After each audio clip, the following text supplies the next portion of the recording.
ಒಳ್ಳೇದಾಗಿದೆ. ಚೆನ್ನಾಗಿದ್ಯಾ? ಇಷ್ಟ ಆಯ್ತಾ ನಿಮ್ಗೆ? ಒಳ್ಳೆ ಬಾಯಲ್ಲಿ ಇಟ್ರೆ ಕರಗ್ತದ?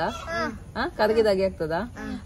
ಹಾಯ್ ಎಲ್ಲರಿಗೂ. ತುಂಬಾ ಜನ ನನ್ನ ಹತ್ರ Mysore pak recipe, soft ghee Mysore pak recipe ಹಾಕಿ ಮ್ಯಾಮ್ ಅಂತ ಕೇಳ್ತಾ ಇದ್ರು. ಬಟ್ ನಾನು ಇವತ್ತು ಸ್ವಲ್ಪ ಡಿಫ್ರೆಂಟ್ ಆಗಿ, ಸ್ವಲ್ಪ ಹೆಲ್ದಿ ಆಗಿ ಬೆಲ್ಲವನ್ನ ಯೂಸ್ ಮಾಡಿ ಮೈಸೂರ್ ಪಾಕನ ಹೇಗ್ ಮಾಡುದು ಅಂತ ಹೇಳಿಕೊಡ್ತೇನೆ. ನಿಮ್ಗೆ ಒಂದು ವೇಳೆ ಬೆಲ್ಲ ಯೂಸ್ ಮಾಡ್ಲಿಕ್ಕೆ ಬೇಡ ಅಂದ್ರೆ ಬೆಲ್ಲದ ಬದಲಿಗೆ ನೀವು ಸಕ್ಕರೆನ ಹಾಕೊಳ್ಬಹುದು. ಅದೇ ನಾನು ಸ್ವಲ್ಪ ಹೆಲ್ದಿಯಾಗಿ ಇರ್ಲಿ ಅಂತ ಹೇಳಿ ಬೆಲ್ಲವನ್ನ ಯೂಸ್ ಮಾಡಿ ಈ ರೆಸಿಪಿನ ನಿಮ್ ಜೊತೆ ಶೇರ್ ಮಾಡ್ತೀನಿ. ನನ್ನ ರೆಸಿಪೀಸ್ ಎಲ್ಲ ನಿಮ್ಗೆ ಇಷ್ಟ ಆಗ್ತಾ ಇದ್ರೆ ವಿಡಿಯೋಗೊಂದು ಲೈಕ್ ಕೊಡೋದನ್ನ ಮರಿಬೇಡಿ, ಹಾಗೂ ವಿಡಿಯೋವನ್ನ ಶೇರ್ ಮಾಡಿ ನನಗೆ ಸಪೋರ್ಟ್ ಮಾಡಿ. ಓಕೆ, ಈ ರೆಸಿಪಿನ ಸ್ಟಾರ್ಟ್ ಮಾಡೋಣ ಬನ್ನಿ. ಈಗ ಒಂದು ಕಡಾಯಿಗೆ ನಾನು 1 ಕಪ್ ಅಷ್ಟು ಕಡಲೆ ಹಿಟ್ಟನ್ನ ಹಾಕ್ತಾ ಇದ್ದೇನೆ. ಓಕೆ, ಇದನ್ನ ಒಳ್ಳೆ ರೀತಿಯಲ್ಲಿ ನಾವು ರೋಸ್ಟ್ ಮಾಡಬೇಕು. ಎಷ್ಟು ರೋಸ್ಟ್ ಮಾಡಬೇಕು ಅಂದ್ರೆ ಇದರಿಂದ ಒಳ್ಳೆ ರೀತಿಯಲ್ಲಿ ಘಮ ಬರಬೇಕು. ನಿಮ್ಗೆ ಗೊತ್ತಾಗುತ್ತೆ, ಒಳ್ಳೆ ಒಂದು ಸ್ಮೆಲ್ ಬರುತ್ತೆ. ಅಷ್ಟು ಹೊತ್ತು ನೀವು ಇದನ್ನ ರೋಸ್ಟ್ ಮಾಡಬೇಕು. ತುಂಬಾ ಹೈ ಫ್ಲೇಮ್ ಅಲ್ಲಿ ಇಟ್ಟು ರೋಸ್ಟ್ ಮಾಡಬೇಡಿ, ಬೇಗನೆ ಕೆಂಪಾಗುತ್ತೆ.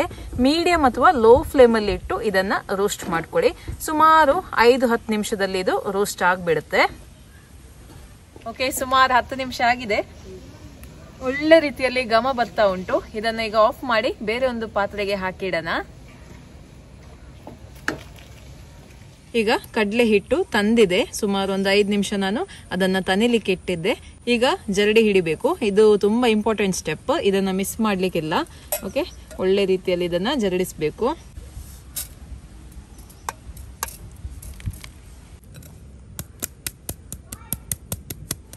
ಓಕೆ, ನೋಡಿ ಇದನ್ನ ಒಳ್ಳೆ ರೀತಿಯಲ್ಲಿ ನಾನು ಸ್ಟ್ರೈನ್ ಮಾಡಿದ್ದೀನಿ. ಈಗ ಇದಕ್ಕೆ ನಾನು 1/2 ಕಪ್ ಅಷ್ಟು ತುಪ್ಪವನ್ನ ಹಾಕ್ತಾ ಇದ್ದೀನಿ. ತುಪ್ಪ ಹಾಕುವಾಗ ಸ್ವಲ್ಪ ಸ್ವಲ್ಪನೇ ಹಾಕೊಳ್ಳೋಣ, ಎಲ್ಲ ಒಟ್ಟಿಗೆ ಹಾಕೊಳ್ಳೋದು ಬೇಡ. ಟೋಟಲ್ ಆಗಿ 1/2 ಕಪ್ ಅಷ್ಟು ಹಾಕಿದ್ರೆ ಆಯ್ತು. ಈಗ ಸ್ವಲ್ಪ ಸ್ವಲ್ಪ ತುಪ್ಪ ಹಾಕಿ ಈ ರೀತಿ ಸ್ಪೂನ್ ಅಲ್ಲಿ ಮಿಕ್ಸ್ ಮಾಡಬೇಕು. ಗಂಟುಗಳಾಗದಾಗೆ ಮಿಕ್ಸ್ ಮಾಡಬೇಕು. ಸೊ ಜರಡಿಸಿದ್ರೆ ನಿಮ್ಗೆ ಗಂಟುಗಳಾಗಲ್ಲ. ಓಕೆ, ಇನ್ನು ಸ್ವಲ್ಪ ಆಡ್ ಮಾಡ್ತೀನಿ. ಸೊ ನೋಡ್ಕೊಂಡು ತುಪ್ಪ ಹಾಕಿದ್ರೆ ಆಯ್ತು. ಈಗ ನಿಮ್ಗೆ 1/2 ಕಪ್ ತುಪ್ಪ ಹಾಕ್ಲಿಕ್ಕೆ ಇಷ್ಟ ಇಲ್ಲ ಅಂದ್ರೆ ಪೂರ್ತಿಯಾಗಿ ತುಪ್ಪ ಹಾಕ್ಲಿಕ್ಕೆ ಇಷ್ಟ ಇಲ್ಲ ಅಂದ್ರೆ ಸ್ವಲ್ಪ ತುಪ್ಪ ಸ್ವಲ್ಪ ಎಣ್ಣೆಯನ್ನ ಮಿಕ್ಸ್ ಮಾಡಿ ಕೂಡ ಹಾಕೊಳ್ಬಹುದು. ಅಥವಾ ನೀವು ಎಣ್ಣೆಲ್ಲೇ ಮಾಡೋದಾದ್ರೆ ಈ ಮೈಸೂರ್ ಪಾಕನ್ನ ಎಣ್ಣೆಲ್ಲೇ ನೀವು ಮಾಡಬಹುದು. ಆದ್ರೆ ಟೇಸ್ಟ್ ನಿಮ್ಗೆ ಬರೋದು ತುಪ್ಪ ಹಾಕಿದ್ರೆ ಮಾತ್ರ. ಸೊ ನೀವು ಡಿಸೈಡ್ ಮಾಡಿ, ನೀವು ಎಣ್ಣೆಯಲ್ಲಿ ಮಾಡ್ತೀರಾ ಅಥವಾ ತುಪ್ಪದಲ್ಲಿ ಮಾಡ್ತೀರಾ ಅಂತ. ಓಕೆ, ನಾನು ಮಾತ್ರ ತುಪ್ಪದಲ್ಲೇ ಮಾಡ್ತಾ ಇದ್ದೀನಿ. ನೋಡಿ, ಟೋಟಲ್ ಆಗಿ 1/2 ಕಪ್ ತುಪ್ಪವನ್ನ ಇದಕ್ಕೆ ಹಾಕಿದ್ದೀನಿ. ಒಳ್ಳೆ ರೀತಿಯಲ್ಲಿ ಇದನ್ನ ಮಿಕ್ಸ್ ಮಾಡಬೇಕು. ಚೆನ್ನಾಗಿದು ಮಿಕ್ಸ್ ಆಗಿದೆ. ಒಳ್ಳೆ ರೀತಿಯಲ್ಲಿ ಜರಡಿಸಿದ್ರೆ ನಿಮ್ಗೆ ಗಂಟುಗಳು ಸಿಗಲ್ಲ. ಈ ರೀತಿ ಮಾಡಿದ್ರೆ ನಮ್ಗೆ ಮೈಸೂರ್ ಪಾಕ್ ಮಾಡ್ಲಿಕ್ಕೆ ಸುಲಭ ಆಗ್ತದೆ ಅಂತ ಈ ರೀತಿ ನಾವು ಮೊದಲಿಗೆನೆ ಮಿಕ್ಸ್ ಮಾಡಿ ಇಡುದು. ಓಕೆ, ಇದೀಗ ರೆಡಿ ಆಗಿದೆ. ಈಗ ಪಾಕವನ್ನ ರೆಡಿ ಮಾಡ್ಕೊಳ್ಳೋಣ. ಈಗ ಪಾಕ ಮಾಡ್ಲಿಕ್ಕೆ ನಾನು ಬೆಲ್ಲವನ್ನ ಯೂಸ್ ಮಾಡ್ತಾ ಇದ್ದೀನಿ. ಆಕ್ಚುಲಿ ಈ ಮೈಸೂರ್ ಪಾಕನ ಸಕ್ಕರೆಯಲ್ಲಿ ಮಾಡ್ತಾರೆ, ಬಟ್ ನಾನು ಸ್ವಲ್ಪ ಹೆಲ್ದಿಯಾಗಿ ಇರ್ಲಿ ಅಂತ ಹೇಳಿ ಬೆಲ್ಲದಲ್ಲಿ ಮಾಡಿ ತೋರಿಸ್ತೀನಿ. 1 ಕಪ್ ಬೆಲ್ಲವನ್ನ ಗ್ರೇಟ್ ಮಾಡಿ ತಕೊಂಡಿದ್ದೀನಿ, ಅಂದ್ರೆ ಪಾಕ ಮಾಡ್ಲಿಕ್ಕೆ ಸುಲಭ ಆಗ್ತದೆ ಅಂತ ಹೇಳಿ. ಓಕೆ, ಈಗ ಇದಕ್ಕೆ 1/2 ಕಪ್ ಅಷ್ಟು ನೀರನ್ನ ಹಾಕಿಕೊಳ್ಳೋಣ.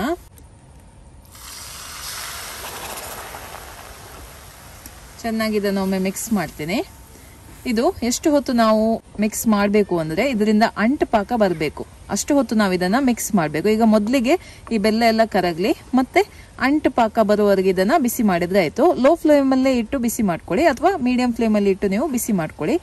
ಹೈ ಫ್ಲೇಮ್ ಎಲ್ಲ ಬೇಡ. ಸ್ವೀಟ್ಸ್ ಎಲ್ಲ ಮಾಡುವಾಗ ಸ್ವಲ್ಪ ಕೇರ್ಫುಲ್ ಆಗಿ ನಾವು ಮಾಡಬೇಕು, ಸ್ಪೆಷಲಿ ಪಾಕ ಮಾಡುವಾಗ. ಇದು ಮೆಲ್ಟ್ ಆಗ್ಲಿ. ನೋಡಿ, ಬೆಲ್ಲ ಒಳ್ಳೆ ರೀತಿಯಲ್ಲಿ ಮಿಕ್ಸ್ ಆಗಿದೆ. ಇನ್ನು ಅಂಟು ಪಾಕ ಬಂದ್ರೆ ಸಾಕು. ಈ ರೀತಿ ನೀವು ಹೀಗೆ ಮಾಡಿ ನೋಡಿದ್ರೆ ಗೊತ್ತಾಗುತ್ತೆ. ಅಂಟಾದ್ರೆ ಅದು ರೆಡಿ ಆಗುತ್ತೆ ಅಂತ ಅರ್ಥ. ಇದಾಗ್ಲಿಲ್ಲ, 2 ನಿಮಿಷಕ್ಕೆ ಇದನ್ನ ನೀವು ಚೆಕ್ ಮಾಡ್ತಾನೆ ಇರ್ಬೇಕು.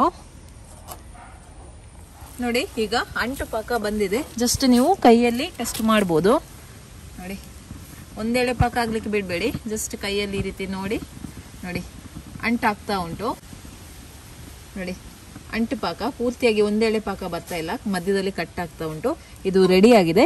ಈಗ ಫ್ಲೇಮ್ ಅನ್ನ ಲೋ ಅಲ್ಲಿ ಇಟ್ಟು ಕಡಲೆ ಹಿಟ್ಟಿನ ಮಿಶ್ರಣವನ್ನ ಇದಕ್ಕೆ ಹಾಕೊಳ್ಳೋಣ.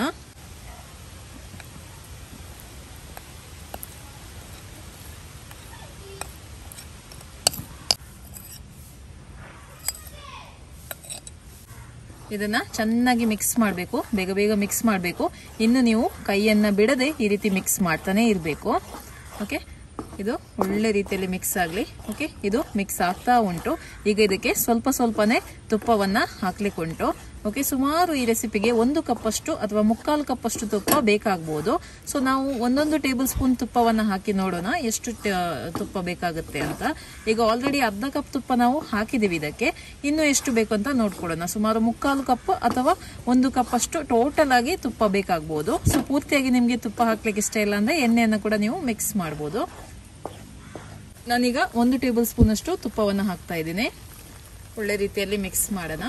ಇದನ್ನ ಎಷ್ಟು ಹೊತ್ತು ನಾವು ಮಿಕ್ಸ್ ಮಾಡಬೇಕು ಅಂದ್ರೆ ಈ ತುಪ್ಪ ಎಲ್ಲ ಪೂರ್ತಿಯಾಗಿ ಈ ಮಿಶ್ರಣ ಏನಿದೆ ನೋಡಿ ಕಡಲೆ ಹಿಟ್ಟಿದ್ದು ಅದು ಪೂರ್ತಿಯಾಗಿ ಅದನ್ನ ಹೀರ್ಕೊಳ್ಬೇಕು. ಅಷ್ಟು ಹೊತ್ತು ನಾವು ಇದನ್ನ ಮಿಕ್ಸ್ ಮಾಡಬೇಕಾಗುತ್ತೆ. ತುಪ್ಪ ಎಲ್ಲ ಹೀರ್ಕೊಳ್ಳುತ್ತೆ. ಅದಾದ ನಂತರ ಮತ್ತೆ ನಾವು ತುಪ್ಪವನ್ನ ಹಾಕೊಳ್ಬೇಕು. ಓಕೆ ನೋಡಿ, ಈಗ ಹಾಕಿರುವಂತಹ ತುಪ್ಪ ಎಲ್ಲ ಇದು ಹೀರ್ಕೊಂಡಿದೆ. ಓಕೆ, ಈಗ ಮತ್ತೊಮ್ಮೆ 1 ಟೇಬಲ್ ಚಮಚದಷ್ಟು ತುಪ್ಪವನ್ನ ಹಾಕೋಣ.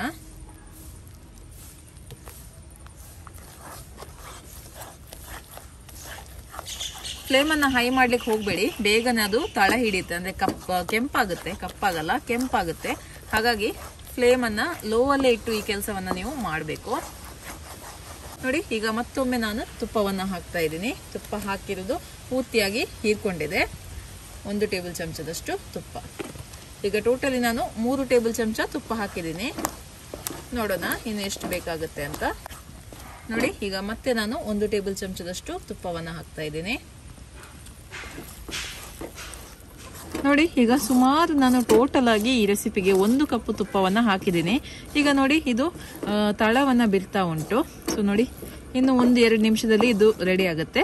ಇದನ್ನ ಮತ್ತೆ ನಾವು ಸೆಟ್ ಮಾಡ್ಲಿಕ್ಕೆ ಇಡೋಣ. 1-2 ನಿಮಿಷ ಇದು ಒಳ್ಳೆ ರೀತಿಯಲ್ಲಿ ಈ ರೀತಿ ಮಿಕ್ಸ್ ಆಗ್ಲಿ. ನೋಡಿ, ತಳ ಬಿಡ್ತಾ ಉಂಟು, ಗೊತ್ತಾಗುತ್ತೆ ನೋಡಿ. ಓಕೆ, ಈಗ ನಾನು ಫ್ಲೇಮ್ ಅನ್ನು ಆಫ್ ಮಾಡಿದ್ದೀನಿ. ಈಗ ಕೂಡಲೇ ಇದನ್ನ ಒಂದು ಟ್ರೇಗೆ ಹಾಕೊಡೋಣ.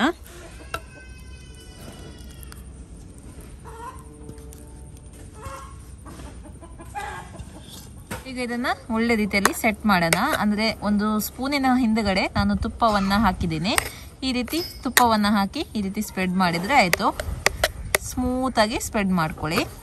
ಮತ್ತೆ ನಿಮ್ಮ ಹತ್ರ ಈ ರೀತಿ ಟ್ರೈ ಇಲ್ಲ ಅಂದ್ರೆ ನೀವು ಒಂದು ಬಟ್ಟಲಲ್ಲಿ ಕೂಡ ಇದನ್ನ ಹಾಕ್ಬೋದು. ಸ್ವಲ್ಪ ಡೆಪ್ತ್ ಇರುವಂತಹ ಬಟ್ಟಲಲ್ಲಿ ಹಾಕಿಕೊಳ್ಳಿ. ಡೀಪ್ ಇರಬೇಕು. ಮೈಸೂರು ಪಾಕ್ ಮಾಡುವಾಗ ಸ್ವಲ್ಪ ಬಟ್ಟಲ್ ಏನಿದೆ ನೋಡಿ, ಡೀಪ್ ಇದ್ರೆ ಒಳ್ಳೇದು.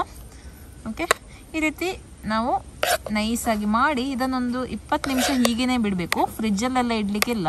ಹೀಗೇನೆ ಇಟ್ಟು ಇದು ಪೂರ್ತಿಯಾಗಿ ತಣ್ಣಗಾಗಬೇಕು. ಅದಾದ ನಂತರ ಇದನ್ನ ನಾವು ತೆಗಿಬಹುದು. ಪೂರ್ತಿಯಾಗಿ ಸೆಟ್ ಆಗಬೇಕು. 20ರಿಂದ 30 ನಿಮಿಷ ಬೇಕಾಗುತ್ತೆ ಇದು ಒಳ್ಳೆ ರೀತಿಯಲ್ಲಿ ಸೆಟ್ ಆಗಲಿಕ್ಕೆ. ಒಮ್ಮೊಮ್ಮೆ ಸ್ವಲ್ಪ ಜಾಸ್ತಿ ಕೂಡ ಹೋಗುತ್ತೆ ಟೈಮ್. ಮತ್ತೆ ಈ ಟ್ರೈಗೆ ನಾನು ಸ್ವಲ್ಪ ತುಪ್ಪವನ್ನು ಹಾಕಿದ್ದೀನಿ ಹಾಗೂ ಬಟರ್ ಪೇಪರನ್ನು ಹಾಕಿದ್ದೀನಿ, ತೆಗಿಲಿಕ್ಕೆ ಸುಲಭ ಆಗುತ್ತೆ ಅಂತ ಹೇಳಿ. ನಿಮ್ಮ ಹತ್ರ ಬಟರ್ ಪೇಪರ್ ಎಲ್ಲ ಇಲ್ಲ ಅಂದರೆ ಪರವಾಗಿಲ್ಲ, ಜಸ್ಟ್ ತುಪ್ಪ ಅಥವಾ ಎಣ್ಣೆಯಲ್ಲಿ ಅದನ್ನು ಗ್ರೀಸ್ ಮಾಡಿದರೆ ಆಯಿತು. ಓಕೆ, ಇನ್ನು ಇದು ಸ್ವಲ್ಪ ಹೊತ್ತು ತಣಿಲಿ. ಮತ್ತು ಮಾರ್ಕ್ಸನ್ನು ಹಾಕಿಕೊಳ್ಳೋಣ. 10 ನಿಮಿಷ ತಣಿದ ನಂತರ ಇದಕ್ಕೆ ಲೈನ್ಸನ್ನು ಹಾಕಿಕೊಳ್ಳೋಣ. ಮತ್ತೆ ಪೂರ್ತಿಯಾಗಿ ತಣ್ಣಗಾದ ನಂತರ ಅದನ್ನು ಕಟ್ ಮಾಡಿದರೆ ಆಯಿತು. ನೋಡಿ, ಈಗ 10 ನಿಮಿಷ ಆಗಿದೆ. ಈಗ ಇದಕ್ಕೆ ಮಾರ್ಕ್ಸನ್ನು ಹಾಕಿಕೊಳ್ಳೋಣ. ನಿಮ್ಗೆ ಯಾವ ರೀತಿ ಬೇಕು ಆ ರೀತಿ ನೀವು ಮಾರ್ಕ್ಸನ್ನು ಮಾಡಿದರೆ ಆಯಿತು. ಲೈಟಾಗಿ, ಜಾಸ್ತಿ ಡೀಪ್ ಮಾರ್ಕ್ಸ್ ಮಾಡೋದೇನು ಬೇಡ, ಲೈಟಾಗಿ ನೀವು ಲೈನ್ ಹಾಕಿದರೆ ಆಯಿತು. ಓಕೆ, ಜಸ್ಟ್ ಮೇಲಿಂದ ಮೇಲೆ. ಬೇಕಿದ್ರೆ ನೀವು ಚಾಕುಗೆ ಸ್ವಲ್ಪ ತುಪ್ಪವನ್ನು ಹಾಕ್ಕೊಳ್ಬೋದು. ಈ ರೀತಿ ನಾನು ಸ್ಟ್ರೈಟ್ ಆಗಿ ಕಟ್ ಮಾಡ್ತೀನಿ. ಓಕೆ, ಇನ್ನಿದು ಪೂರ್ತಿಯಾಗಿ ತನೇಲಿ ಮತ್ತೆ ಇದನ್ನ ತೆಗಿಯೋಣ.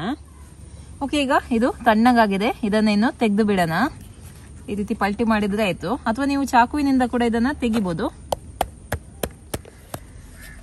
ವಾವ್, ಸೂಪರ್ ಆಗಿ ಬಂದಿದೆ.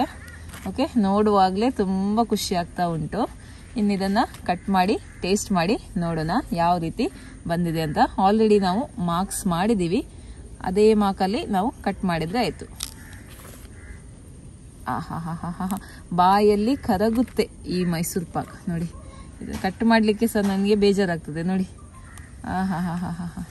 ಜಸ್ಟ್ ಒಂದು ಕಟ್ ಮಾಡಿ ತೋರಿಸ್ತೀನಿ.